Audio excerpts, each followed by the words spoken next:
Okay, Shabbat Shalom and welcome to United Israel World Union. This is our Sabbath morning service coming to you live from St. Francisville, Louisiana. It's great to be here with you today. Thank you very much for joining us. See there? Shabbat Shalom and welcome. Turn that down. You did yours, John. I didn't do mine. So we're in the midst of a teaching series on the 10 words. On the 10 words. The capital T, capital H, capital E, the 10 words delivered at Mount Horeb after the Exodus. I've taught 4 classes prior to today. This is class 5, the first one, and these, by the way, are all categorized on both our YouTube channel as well as our website so that you can easily find them and binge them when you don't have other things to do. But class 1 was called the Day of the Assembly. We went from there into the fire law. The next class was called Some Burning Questions. And then last week, I was preparing to dive into the 10 words today. So I set up and taught a class on counting the 10. In other words, how do we know what those 10 words are, and how do we separate them into 10 words? We know that they're not technically called the 10 Commandments. The 3 passages in the Torah which use that phrase 10 Commandments in most English translations are not good translations, because behind the English, the 10 Commandments, is a phrase in Hebrew, Aseret HaDevarim, the 10 words. So we have to kind of know what are the 10 words. And I brought up last week, as long as you get the content, you could say, well, it doesn't really matter. I mean, whether we number this number 1 or number 2, but there are variations in the count. So I wanted to get us on the same page, at least for the purposes of the class, this series that we're doing now. Now, some of you know this form if you were with us the last couple of weeks. This particular chart is something that I made up. It's a translation that I put together, and it shows side by side, it's a comparison chart of Exodus chapter 20 and Deuteronomy 5, both of which contain a version of the 10 words. And this particular chart shows the differences between those two and also the similarities between those two. So if you don't have that, you will not so much need it for today's class, but I do highly encourage you to download that chart and to study it, because it's very important not only for the series, but for the next several classes. So we are, as I said, in class 5 of the 10-word series, and I believe that at this point we have built a sufficient, solid foundation to begin to explore the words themselves. Now, this series, I want to take the time to really get in and pull out of the text the true meaning of the words. In other words, you can know what it says if you have your translation, but I want to get beyond the English, whatever translation you use, and touch the Hebrew of the 10 words and really seek to pull out what do these mean? What do these words mean? Because I believe that they are the most important words that we have here on planet Earth. If in fact it matches, if in fact these are the words that Jehovah, the God of Abraham, Isaac, and Jacob, actually etched on stone with his finger, then we ought to really understand and we ought to apply these to our lives. So today, in today's teaching, we begin with a study of word number 1. Word number 1. Now, we're going with the count that I proposed last week. In other words, we're going to be working within the white spaces. So if you begin in Exodus chapter 20 And you'll notice in Exodus chapter 20, if you have a Hebrew Bible, you'll notice that the white space begins at verse 2. In other words, between Exodus 20 and verse 1 and Exodus 20 and verse 2, there is a white space, indicating, in my view, that this is the beginning of word 1. Now, you'll see that what we're going to do is we're going to read the entire word all the way down to Exodus chapter 20 and verse 6. If you're reading in Deuteronomy, you'll be in Deuteronomy chapter 5. You'll begin at verse 6 and go to verse 10. So the white space in Deuteronomy 5 is chapter 5, verse 6, there's a white space. And then at the end of verse 10, there's another white space. Now, just to make the point, we're going to be using my translation because it's very literal. I want to get to a very literal reading. And you're welcome to study, obviously, on your own with your own translation and compare it against what I have here. I'm going to tell you that even this week, I've looked at some opportunities to improve this. But what I want this to be, this is for the purpose of seeing what it says. Now, what does it say? We'll talk about what it means, but what does it say? In other words, I'll be very literal in this. So, this is what you might say for instructional purposes only. But these words will be fully explained. You've heard me, or perhaps you've heard Dr. Tabor say that we approach the Bible from the words, in connection with the words, and on the basis of the words. So what I want to do with the 10-word study is that very thing. So, between the two versions of word 1, between the two versions in Exodus 20, verse 2 through 6, and Deuteronomy chapter 5, verses 6 through 10, if you look at word 1 on the chart, between white spaces in both cases, you will see that I have made note of 4 variations between these two. 4 variations, but they're very minor. Let me tell you what they are. If you're looking at my chart, every place that has red indicates a variation between Exodus 20 and Deuteronomy 5. So what that means when you look at the chart is that in Exodus 20 and verse 4, you'll see the word "and" is written in red. In Hebrew, that's a simple letter. It's the Hebrew letter Vav.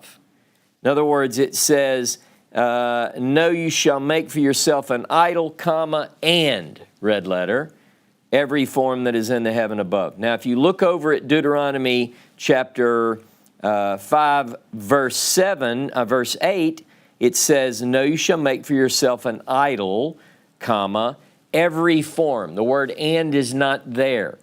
Again, in the Hebrew, that is a single letter difference, but it's a difference. I want this to be as accurate as I can. Now, if you look down, so that's variation number 1.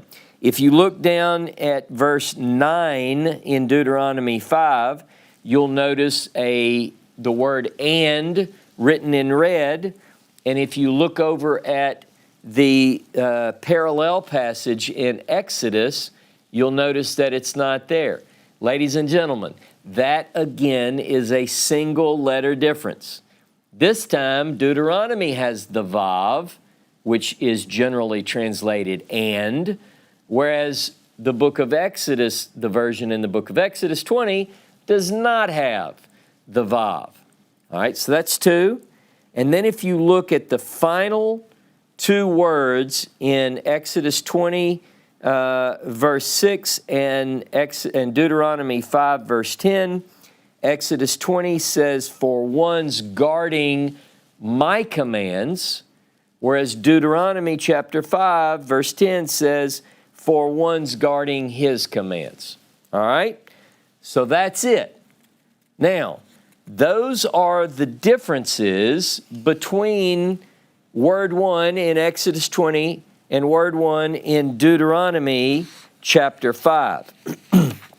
What I'd like to do now is read word 1. I am Jehovah your Elohim, who brought you out from the land of Egypt, from a house of servants. No, it will be to you other Elohim above my face. No, you shall make for yourself an idol in every form that is in the heaven above, and that is in the earth beneath, and that is in the waters beneath the earth. No, you shall bow down to them, and no, you shall serve them, because I, Jehovah, your Elohim, zealous El, am accounting iniquity of fathers upon sons, upon third, and upon fourth, for one's hating me, and doing loving kindness to thousands, for one's loving me, and for one's guarding my commands. This is the first word. If we go by the white spaces, which I believe is the ancient method whereby they were recorded in the Torah, and word number 1 is really about the exclusivity of allegiance. If we take everything that I just read, it says it's talking about the exclusivity of allegiance to Jehovah.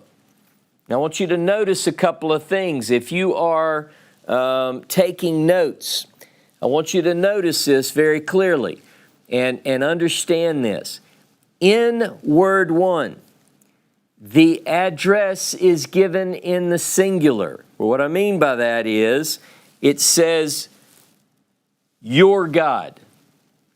Now, there's a way in Hebrew to indicate the plural, and a lot of English Bibles have methods to do this as well. But in this particular translation, I wanted to bring out, and this is something that I'm going to add to make this translation more useful for you, well, and I'll update you and let you know, hey, there's an updated file, you need the latest, greatest version 2 or whatever. But the point is that when it says, I am Jehovah, your Elohim, it's saying individually. The address is to, you have a group that's out, if we go by the Torah's numbers, 603,550 males, plus women, children, so forth. When he says you or your God, he's saying it in the singular. So every person is hearing it as you're talking to me. You're in a group, you ever been in a group and you feel like the speaker is talking directly to you? That's what this is supposed to bring. It should make you realize that. The Hebrew really brings it out. It says that I brought you, your Elohim who brought you, that's singular as well. You shall have no other God, singular. You shall not make for yourself an idol, both singular. You shall not bow down to them, singular. You shall not serve them, singular. Now, we're going to be noting as we work through cases, in some cases where it is or isn't singular, plural, whether it's talking in first person, second person, third person. But what I want you to get is that this opening word, when it was spoken from the midst of the fire on the day of assembly, it was first person. So everyone should hear that as if it were being spoken directly to them. Likewise, the speaker, Anochi Yehovah Eloheka, addresses you in the first person. So he says, I am Jehovah your God. Whereas there are other places, even within the 10 words, where it refers third person to Jehovah your God. But in this case, in the opening, it's directed in the singular to the addressee, and the addressor, the speaker, Jehovah, is speaking in the first person. Now, one other point is that there is a slight change to that. In Exodus 20, it stays in the first person. For one's loving me and for one's guarding my commands. Whereas in the book of Deuteronomy's version, it switches all of a sudden at the end of that phrase. For one's loving me and for one's guarding his commands. You see that? See, it's a shift from first to third person. We can talk about why that is when we get to that point. Or maybe, let's say, we can speculate as to why that is. Now, part of what I want to do, not only with this present study that we're in, but in my teaching going forward, over the past 3 decades, roughly, I've studied a good bit. Many of you have been studying that long or longer. And I've come across quite a bit, and I want to begin to really share that openly with you. I want to begin to share some of what the academic world sees in the biblical text. Now, this can be a little tricky because generally fundamentalists reject or at least ignore text critical or scholarly discussion on the text. You know, because a lot of times we feel like, well, you know, those scholars are minimalists. They don't believe the Bible. They're always questioning the authenticity of the biblical text and so forth.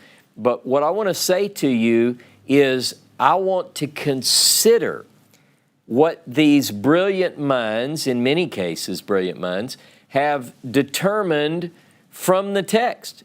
So we're going to begin looking at that more and more because I believe that I have a responsibility, you see, to you to present an informed view of these matters. So I really want to begin sharing some of these points with you. And I wanted to say at the outset that I appreciate that you who listen and watch each week are, for the most part, well-studied and open to new information. You know, it's not like we're talking to a group of beginners here. I think most people who log in to United Israel every Saturday morning have been doing this for quite a few years. Most of you are getting a little bit older, a little more mature in your faith at least. So what I'm really driving for is to help us have an informed faith. Okay.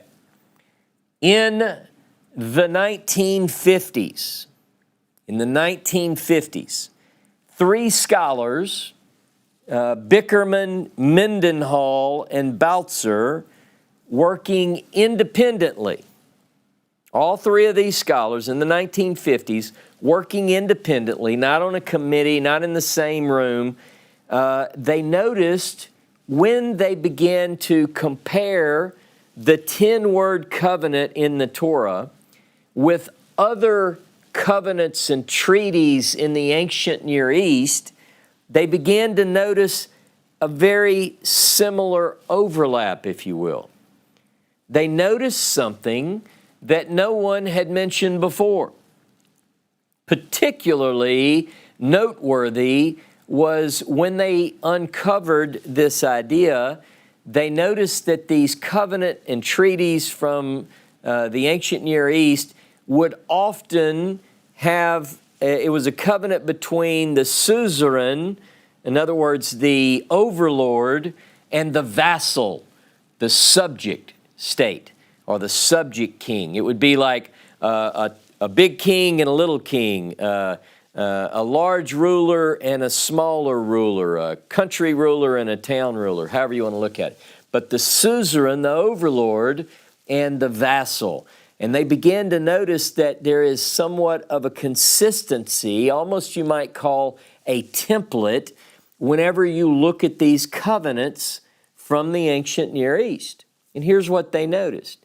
They noticed that the similarity of the components was startling. It was remarkable. You go from covenant to covenant to covenant to covenant, and you see the same pattern. Here are the things that they noticed.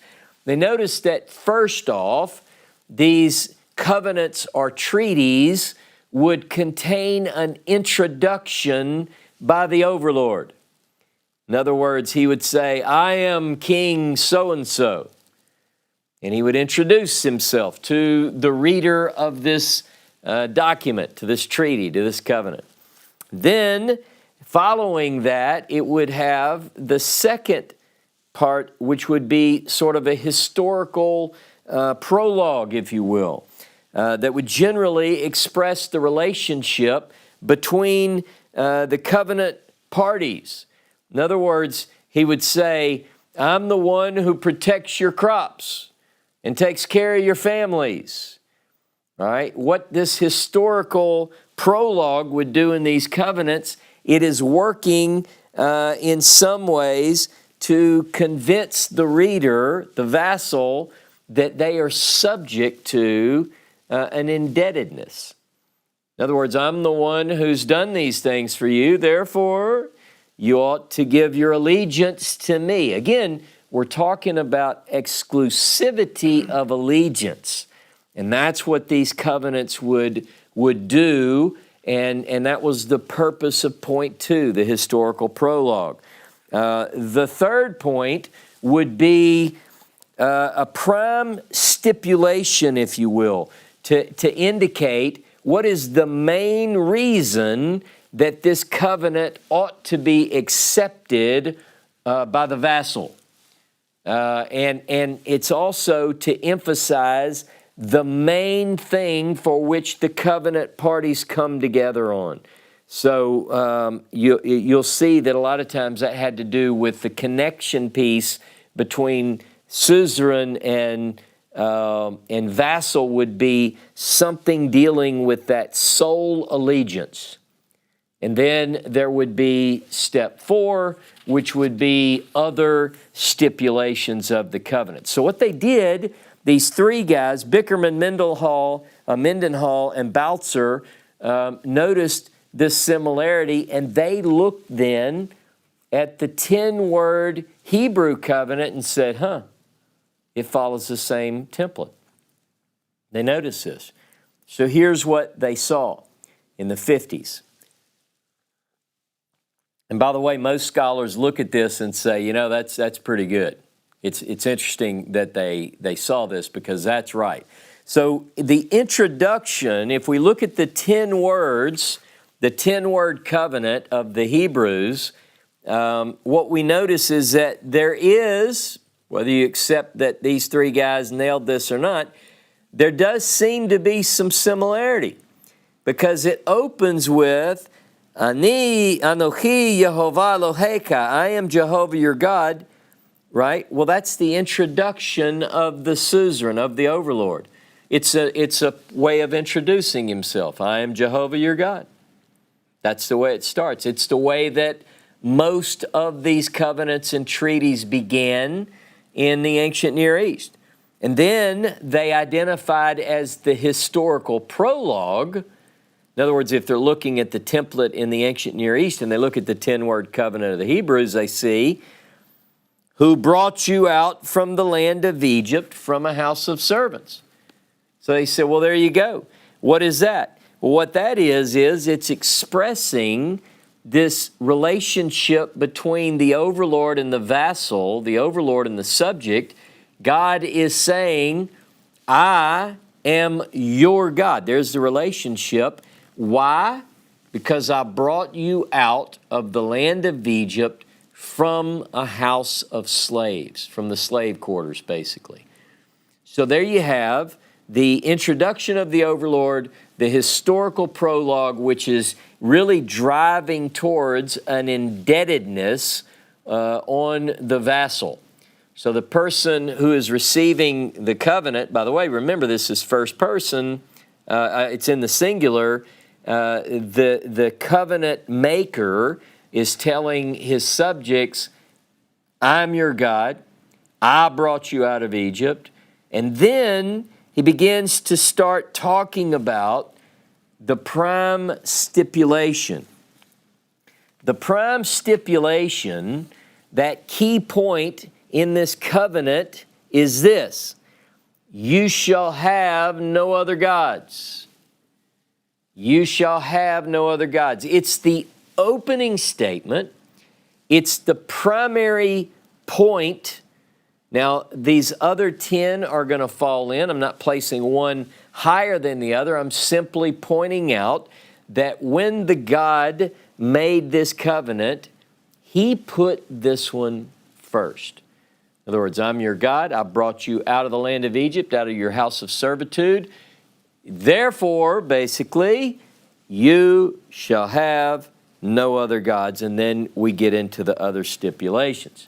Now, the main recognition of these three scholars, or of their discovery, was that Israel's relationship vis-a-vis the covenant was presented within the context of legal terms from the world which produced it, right? So you think about the terms of the covenant. It is interesting at the least to note that if you look at the Bronze Age, you look at the period in which the 10-word covenant is given, and it's sort of, it very closely matches what the legal covenant was looking like at that time, right? I think that is interesting. The covenant between Israel and its God is set forth in history within a legal framework that is familiar to us in the Bronze Age. All right? Now, let me say this. But while we should not ignore this remarkable find of these three scholars in the 50s, and many others have based academic works upon this theory of similarity, we shouldn't overstate the connection. What do I mean by that? I think it's very important that we recognize the contribution of these scholars, and that we recognize how the 10-word covenant fits within generally the ancient Near East in the Bronze Age, what a covenant treaty would look like between suzerain and vassal. I also want to make a point. I want you to get this.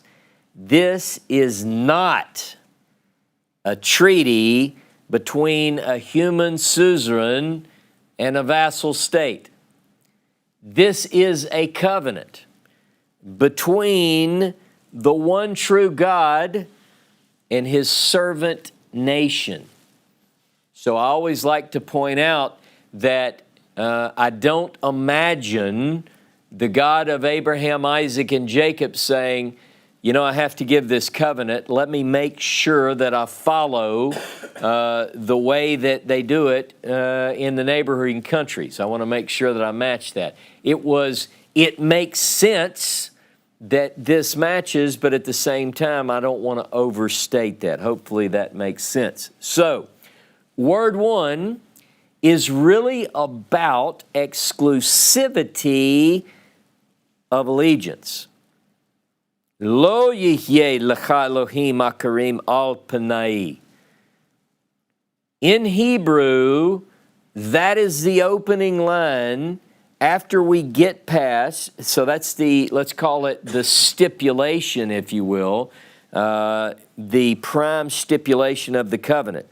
Lo yihyeh lecha very literally means, as I have it in my translation, no, it will be to you or for you. No, it will be to you or for you. Now, that's pretty choppy. That's very, very literal, because if you look at the Hebrew, lo means no. Yihyeh is he will be or it will be. Lo yihyeh, no, it will be. Lecha, to or for you, singular. Lo yihyeh lecha. In other words, as far as it concerns you, singular, recipient of the covenant, vassal, you, As far as it concerns you, you shall have none. Lo yihyeh lecha. Now what are we talking about? Elohim akarim, other gods. So now the translators are trying to bring this out in English. In other words, I can talk to John, I can talk to others. I don't speak like that in modern English. I don't say, no, it will be to you to park in this particular spot. He'd say, what? I'd say, don't park there. We actually had this conversation this morning. Hey, could you do that? Yeah, I got it. I'm on it.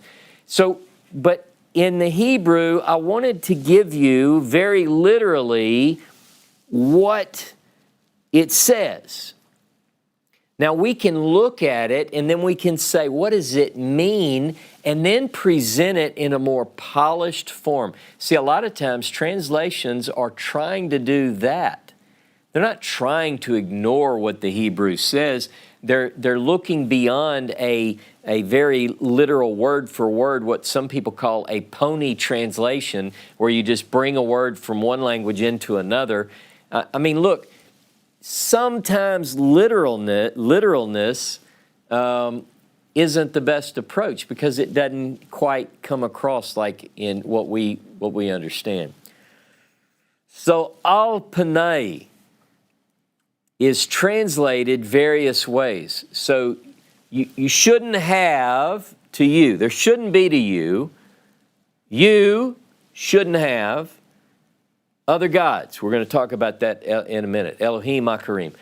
And then the phrase al panai traditionally is translated before me or besides me. But there is a way in Hebrew to say before. Lifnai, it means to the face of, basically. But that's not what it says here. Al panai. What does that mean? I mean, this is important because this phrase, by the way, occurs 197 times in Scripture.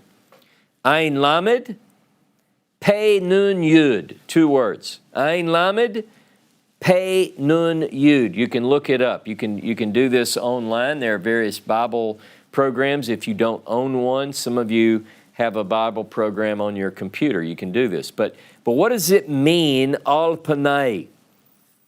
Al is it's a particle preposition that usually means upon, above, or over.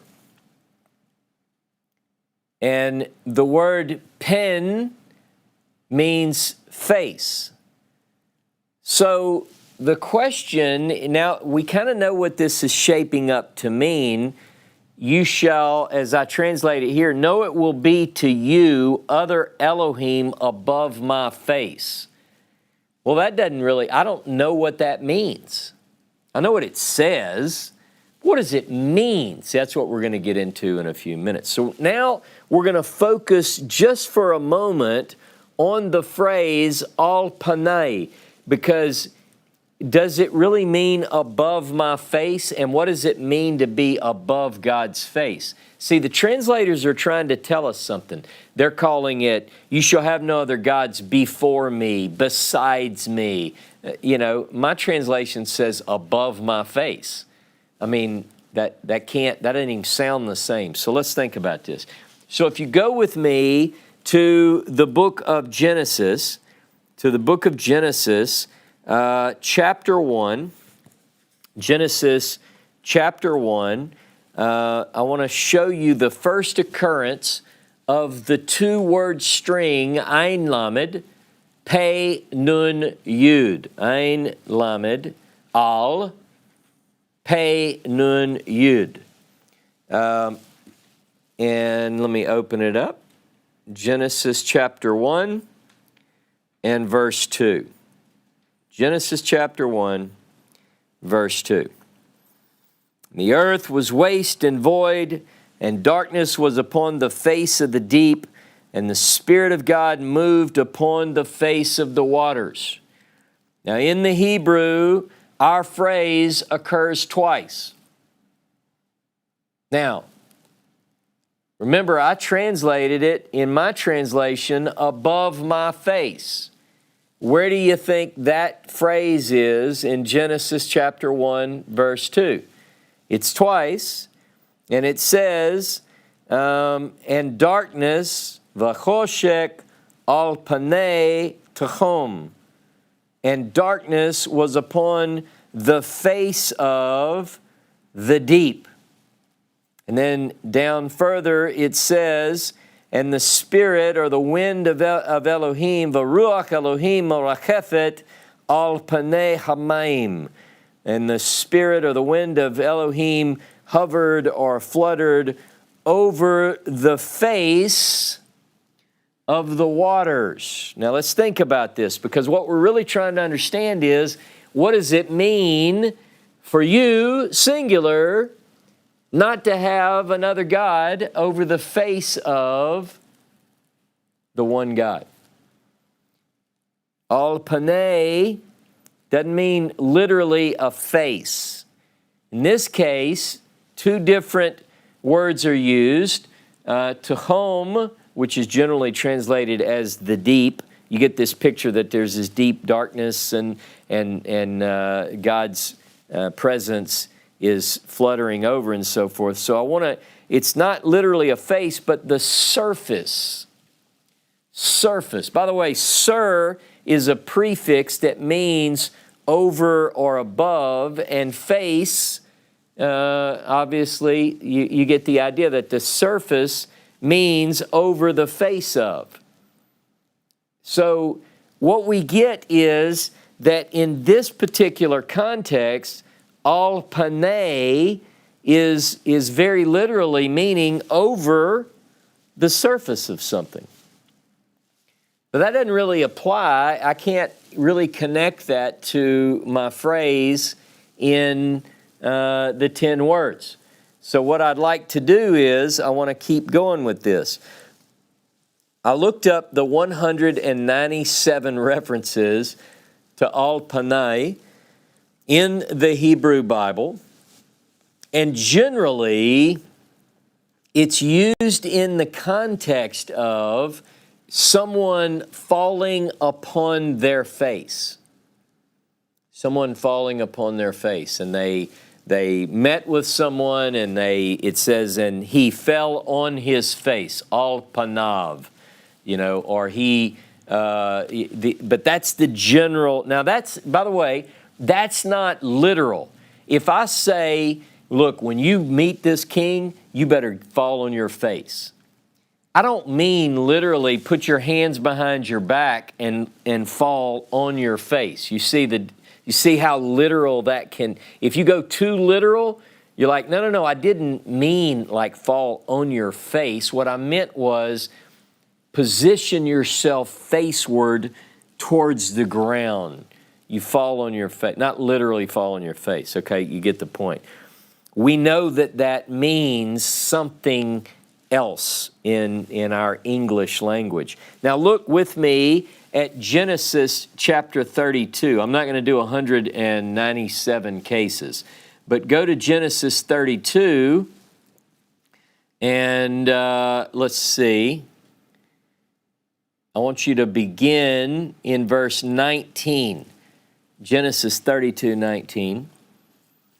And he commanded also the second and the third, and all that followed the droves, saying, on this manner you shall speak unto Esau. When you find him, you shall say, moreover, behold, thy servant Jacob is behind us, for he said, I will appease him with the present that goes before me, and afterward I will see his face. Peradventure he will accept me. So the present passed over before him, and he lodged himself that night in the company. Now, verse 21 is concealing my phrase. In verse 21, the present company went over before him. This particular phrase is concealing this idea of to go before. And what it's saying, see, it's translated to go before, pass over before him, is literally not over his face, but imagine this. If I'm walking with the caravan, let's say, and someone passes me, they are in front of my face, or they are over my face. So if the person is coming from the other direction, the person who is over my face, you see the point? Someone is between me and that other. Let me see if I can make this clear. In the 10 words, as we carefully dissect the words and phrases, we want to know literally what it says, but also what it means. So at times we say something and we're very literal, but we have to know by nuance that it means something else. If I tell you, get out of my face, do you know what that means? Absolutely. Everybody knows, who understands English, that get out of my face does not mean literally that someone is in my face, but they're in my presence, they're in my space, and I'm saying, in essence, depart from my presence. I could be saying, get out of here. I could be saying, leave, be gone. But get out of my face is a very literal reading. So I wanted to stress this as we get closer to trying to understand what this means. So how are we to understand Lo Yihyeh Lecha Elohim Akarim Al Panai? How are we to understand it that will not be to you other Elohim in al panai, in addition to or over or above my face? Well, let me show you this. If I do this, I have a paper over my face. Now, those who are watching online, you're getting this on the camera. This is before me. It's in front of me. It's in my face. It's in my presence. You see how the Hebrew is trying to make the point. You can also see why translations come out with various ways to represent what they're seeing in the Hebrew. You shall have no other gods before me. But that could be taken to mean don't place one in a higher position than God. You can't elevate another God over the one true God before, placing in prominence, if you will. Or it could mean literally in front of. In my presence, by the way, the older English, what it was trying to say when it said before me, literally that older English before me means in my presence. And the word, by the way, in Hebrew, panai, are various roots are tied to the root pei, nun, is the idea of a face or a presence. So the question is, where exactly is not God's presence? Think about, where is God's presence not? The answer to that, I learned this reading and thinking about it by reading Richard Elliott Friedman. The point is that God's presence is everywhere, so if you can't have another God in His presence, then guess what? You can't have another God. The point is that it is very much underscoring that key point. There are ways, by the way, in Hebrew to say besides and instead of. In other words, I could say, you shall have no other gods instead of me. Well, that's pretty straightforward, right? He didn't say that, but you could have said that. Or you could have said, you shall have no other gods besides me, indicating that I'm the only one that you can have. This brings up a question, though. I got an email question from a friend of mine named Alan, who asked if I was going to get into this, and it just so happened that I am. His question came around this idea of other gods. You shall have no other gods before me in my presence. Is that suggesting that there are other gods, that you just aren't allowed to have them in God's presence? So what we're going to do is we're going to look at a few passages. Go with me. We're going to quickly go through these. I've got a lot to cover. Exodus chapter 12, and verse 12.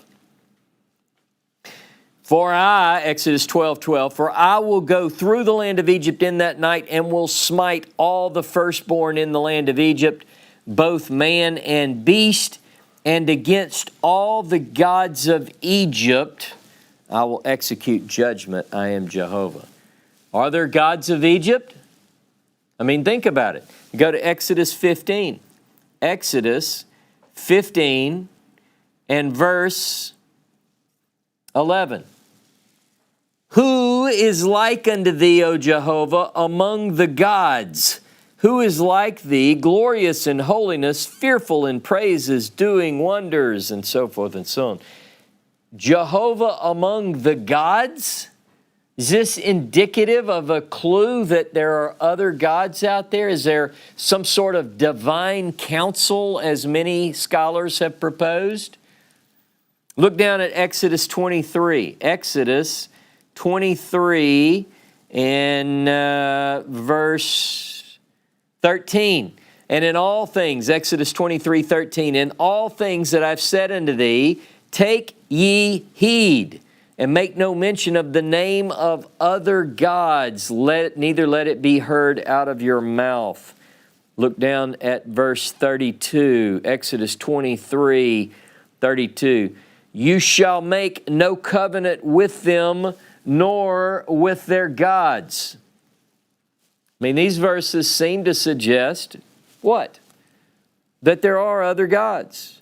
Look with me. Let's go through a couple in Deuteronomy. Go to Deuteronomy 29. Deuteronomy 29. And let's see. Verse, let's see where it is. 29. I have verse 17.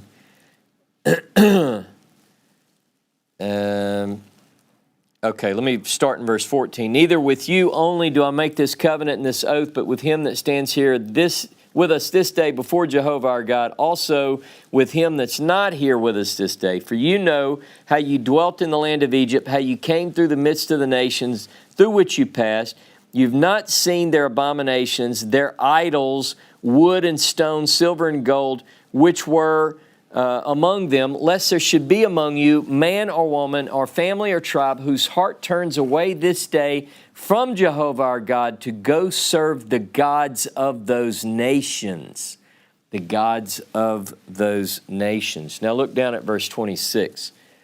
Deuteronomy 29, verse 26. And went and served other gods and worshipped them, gods that they knew not, and that he had not given unto them. A couple more of these.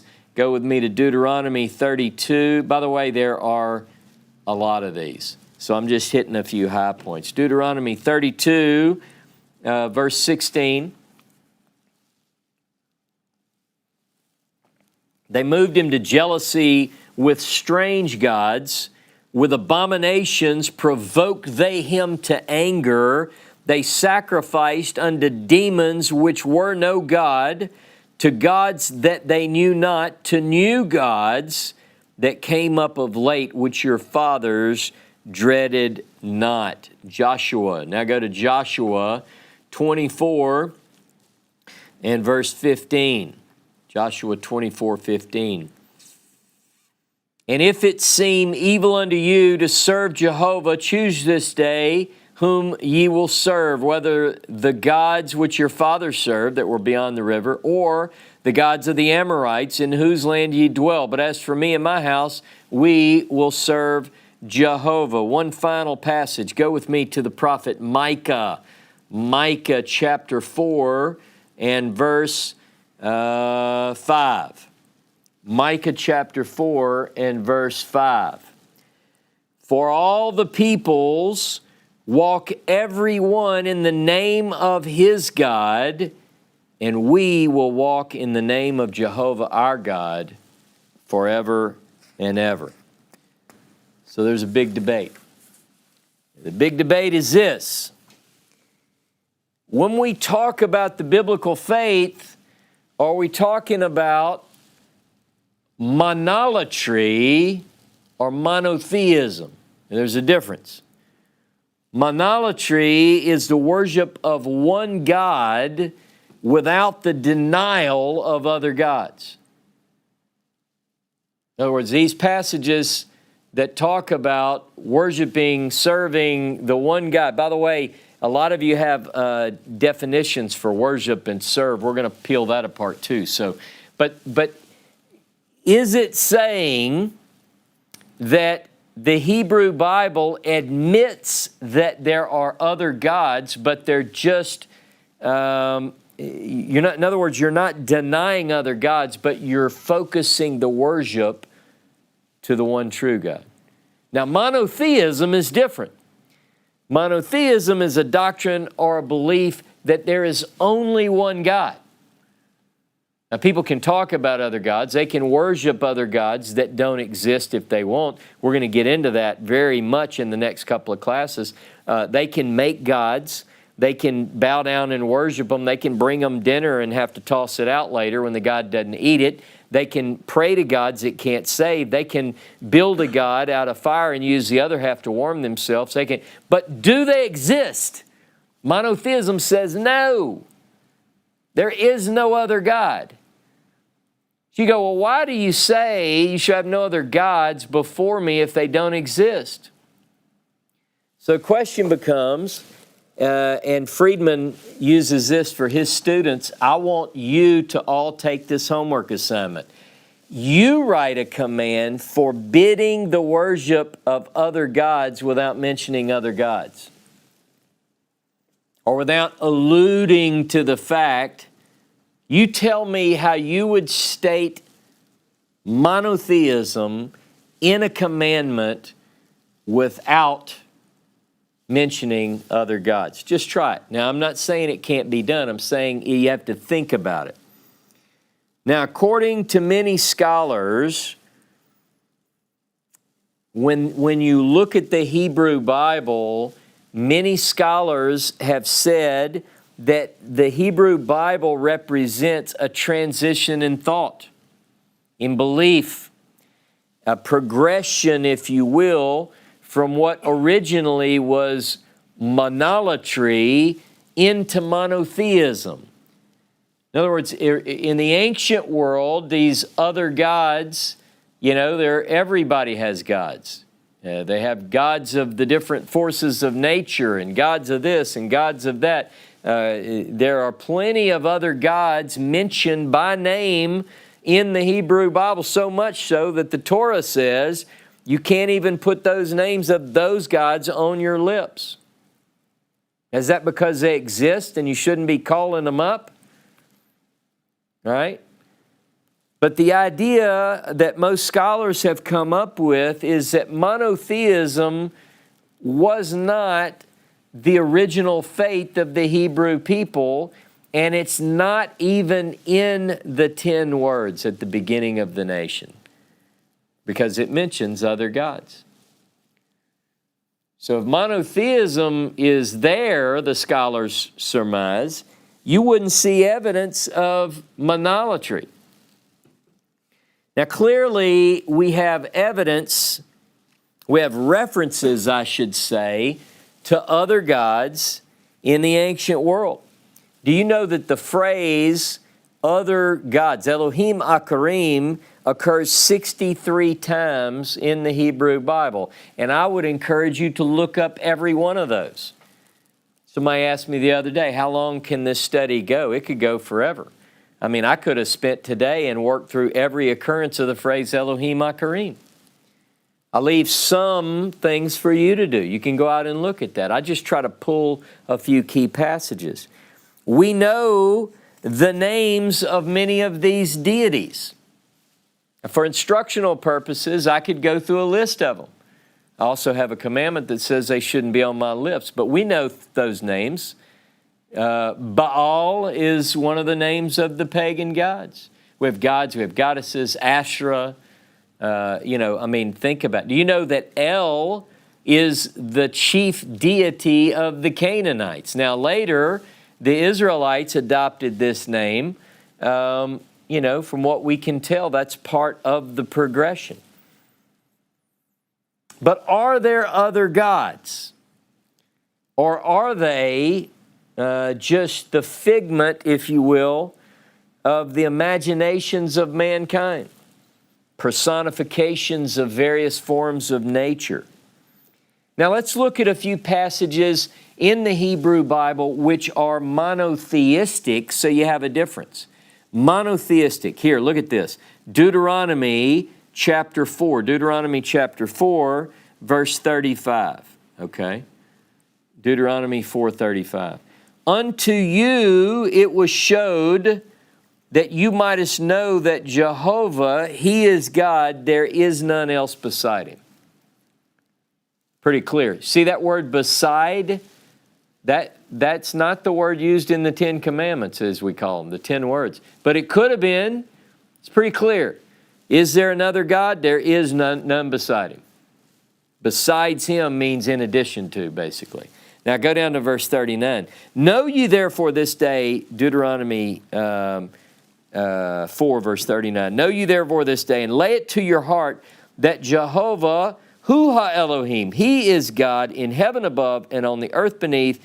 There is none else. Now Hebrew, I've done this class before. I'm not going through every reference. But the Hebrew is Ein Od, no more. Is that ambiguous? Like you could go, well, okay, so Jehovah's a God of the heaven above and the earth beneath. Are there other gods? Deuteronomy 4:39 says, Ein Od, no more. Is there a God besides Jehovah? Ein Od, no more. Okay, go with me to 1 Kings. 1 Kings chapter 8, verse 60. 1 Kings 8, 60. That all the people of the earth may know that Jehovah, He is God, and there is none else. There is none else, okay? Go with me. Let's go through quite a few of these. Isaiah 43. These are monotheistic. 43, verse 10. You are my witnesses. Atim edai naum Yehovah.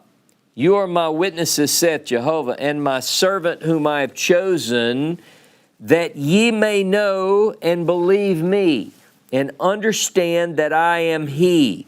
Before me there was no God formed, neither shall there be after me.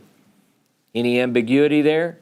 You go, but Jehovah, so I get that you're God now, but before you, what was there? What about after, He says, no. Look down at, and then, by the way, the next verse. Even I am Jehovah, and besides me there is no Savior. Go to Isaiah 45. I know you know these passages, but I want you to get them in your head with this class in context. Isaiah 45, 5. I am Jehovah, and there is none else. Ani Yehovah ve'en od. Besides me, there is no God. I will gird you, though you have not known me, that they may know from the rising of the sun and from the west that there is none beside me. I am Jehovah and there is none else. Look down at verse 18, Isaiah 45, 18. For thus saith Jehovah that created the heavens, the God that formed the earth and made it, that established it and created it, not a waste, that formed it to be inhabited. I am Jehovah, and there is none else. Va'ain od no more. Now look down at verse 21.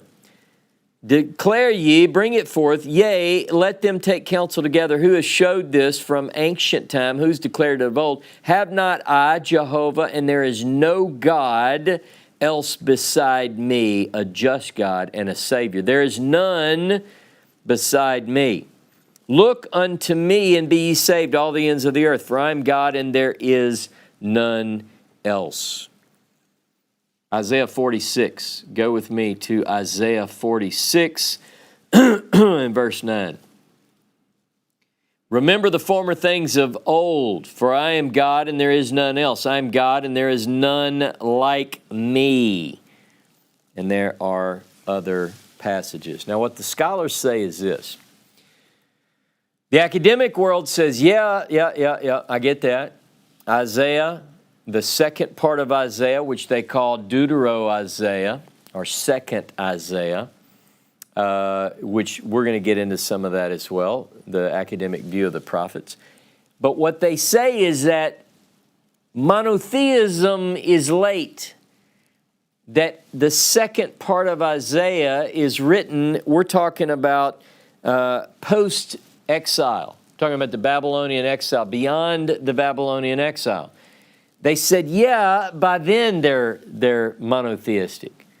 But prior to that, they're not monotheistic at all. It's at best monolatrous, meaning that they recognize other gods, but they have a God, but they recognize other gods. Now, you might say, but what about Deuteronomy? Deuteronomy's in the Torah. But according to scholars, when they see evidence of, like we read in Deuteronomy 4, when they see evidence of monotheism, they immediately think, and you can laugh and scoff, but we're going to get into some of this, they think, well, that's signs of later anachronistic. It's put into the Torah, but it's late. Some of you probably knew that's what they say. The scholarly view is that Israel only became monotheistic, that it was gradual, that it took a long time to win, monotheism took a long time to win, and an even longer time to win the hearts of the people. They propose that the turning point was a late development. So back to our first commandment. Lo yihyeh lecha Elohim akarim al panai. The fact that the phrase other gods is used leads many to say that this recognizes that other gods exist. But that this commandment is forbidding that Israel can have them in his presence. So that's their point. Now, technically, this isn't monotheism, but it's either monolatry or what we call henotheism. So you're learning all these different phrases. Henotheism is the adherence to a particular God out of several. So it's like henotheism means that you got all these gods out there, the gods of the nations, gods of the worlds, the gods of Egypt, the gods of Assyria, the gods of Babylon, the gods, and you say, but my God is Jehovah. Now, if you read some of these verses, you can come away with that, like Micah 4:5. We will walk in the name of Jehovah our God. They will walk, each man in the name of his own God. That sounds like henotheism to me. But so the question becomes, whether the Bible presents a transition from henotheism or monolatry to monotheism. And then a deeper question is, even if that's the case, monotheism won. Whether it was originally the case or not, whether it was originally the belief at the time or not, or whether it evolved, monotheism won. Now, when I started the class, I made reference to these other covenants and treaties in the ancient Near East. And after I described it and gave you the information, some of you already knew this, I said, don't overstate it. A lot of times when we study academic things, we begin to superimpose what we think we know onto the text. And we suppose that in the ancient world, all these other gods were acknowledged to exist, but that Israel was forbidden. And what I want to do is say, ultimately, monotheism won. The view of Isaiah is that there is no other God. There's no other God. Now, not everybody believes in God, not everybody worships God, but very few, I have never met anybody who prays to the Canaanite god Baal that could exist. I don't know. I've never met anybody that does. Monotheism won, and particularly because of the revelation at Sinai. Has anybody ever asked anyone, hey, do you believe in the gods? That's not a question. It doesn't even get asked anymore. Do you believe in the gods? You know why that's not a question? Because monotheism won. Monotheism won out. Not monolatry, not henotheism, monotheism. Monotheism is there is one God, and that's the only God. Now, whether a person believes in that God or not, that's a different question. But as Richard Elliott Friedman put it, the religion that atheists do not go to is monotheism by default. Right? So if somebody says, well, I'm an atheist, you go, well, what does that mean? They say, well, I don't believe in God. Have you ever heard anybody say, this would be a fun thing to do with them. I think I might do this next time. You don't believe in the gods? You know, and they'd say, what do you mean the gods?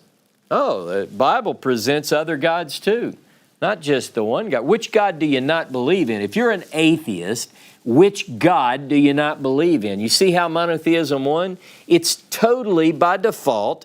When people say that they don't believe in God, they mean the one God that they don't believe in. Go with me to Hosea 13, verse 4. Hosea 13:4. Yet I am Jehovah thy God from the land of Egypt, and you shall know no God but me, and beside me there is no Savior. Now, the text that I covered today were meant to shed light on the opening words of word one. When someone asks me, how long will this series go? It's uncertain. But it's very important that we dissect the words within the words to really understand. If you read that opening phrase in Hebrew, the opening commandment, if you will, Lo yihyeh lecha Elohim acharim al panai that phrase deserves the attention that we gave it today, and more so. The idea is that you should not have other gods. And why is that? Because there's only Jehovah. Whether people know it or not, there's one God, the Father of us all. So as we work through these words, next week I'll be getting into quite a bit, actually. I thought I would get much further today, but if you look at the translation that you have in my chart, all we covered was Exodus 20 and verse 3 and Deuteronomy 5 and verse 7. No, it will be to you other Elohim above my face or over my face in my presence. Now we're going to have to go further and read and study. Don't make for yourself an idol. What is an idol? In Hebrew, pesel, what does it mean? You know, and I brought this up before, but can you make a pop star, a movie star, can you make them an idol? Can watching TV be an idol to you? You know, there are all these different questions. But what is this talking about? Don't make for yourself an idol. What does it mean? Every form that's in the heaven above, earth beneath, and the waters beneath the earth. You can't bow down to them. You can't serve them. I'm a jealous or zealous El. What does it mean, accounting iniquity of fathers upon the sons, third and fourth? For one's hating me. Why is that emphasized? And doing loving kindness to thousands, for one's loving me and guarding my commands. So there is a lot to get into, and I appreciate your patience as we carefully work through these words, because it's very important that we take our time and that we fully dig deeply into these things. So join us again next Saturday, 10:30 a.m. Central Time, right here on Facebook and YouTube. And until then, Shabbat Shalom, Shavua Tov.